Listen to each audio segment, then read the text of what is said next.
Hi, my name is Kelly McKinnell and I'm a freshman at Clemson University, and this is my vlog for our New Student Dialogue. I attended the New Student Dialogue for Power of Privilege, so that is what I will be talking about today for 5 minutes. So to start off with the first question, do I feel our group achieved true dialogue? I think we did. Our two moderators were very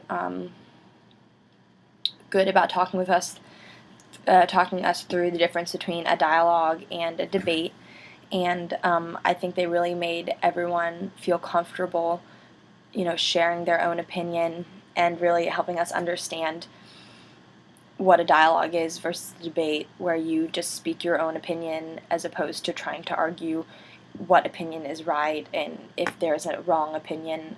We made a chart on the board when we started that outlined the difference between a dialogue and a debate. So before we even started talking about our topic, which was the power of privilege, we clearly established the difference between a dialogue and a debate to make sure that everyone was comfortable talking about that. So I would say yes, that I think we did achieve true dialogue, because not only is it on the moderators to establish what a dialogue is versus debate, it's also, us as students' responsibility to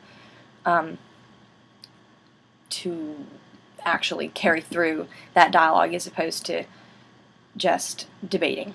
So yes, I think we did achieve true dialogue, thanks to the moderators and also thanks to us students. Okay, sharing the observations of the dynamics of my group.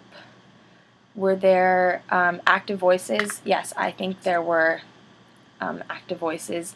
There was one kid who had, he let us all know at the beginning, he has Asperger's syndrome, so he was very, out there talking about everything, and he made a point to tell us that he doesn't really understand social cues, so if we ever wanted him to stop talking, we would have to tell him, because he wouldn't pick up on people being tired of what he was saying. So I think there were active voices in the dialogue. He was certainly one of them. And since we were talking about the power of privilege, race was definitely one of those aspects.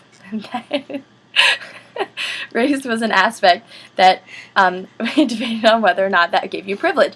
And he was of Indian descent. And he talked about how he felt that in America sometimes he did not have the power of privilege because of his racial background.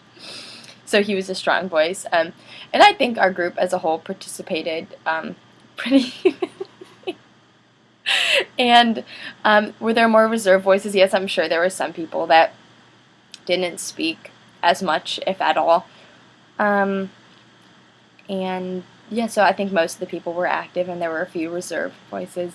What role did I play in the group? I think I contributed an average amount. I don't think I contributed a lot, but I didn't really want to be all talking all the time, and I think that's why.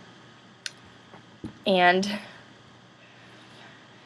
then we broke into groups, and we were given slips of paper with different items that represent things that power could possibly have, and we sorted that, and I contributed to my group for that. And then we also had to fill out on our own a graphic organizer about how much we value different things in our life that could contribute to power, such as how much we value our religion, how much we value our race, our sexual orientation. And it was interesting to see other people's inputs to that. So that was a good activity that we completed independently and then discussed as a group. And the third point, why do I think dialogue is a component of Library 100? I'm not quite sure. I know it's one of the things we had to do, possibly to get to know students better and to get more comfortable in our setting as a university.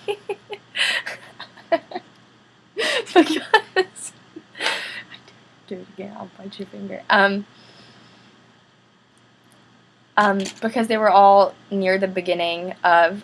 They were all near the beginning of the. Sorry, not sorry. They were all near the beginning of the year, so it got us to know things about the university better, and yeah, so that is my 5-minute video on the power of privilege with a guest who was not in that, and there she is. Hello.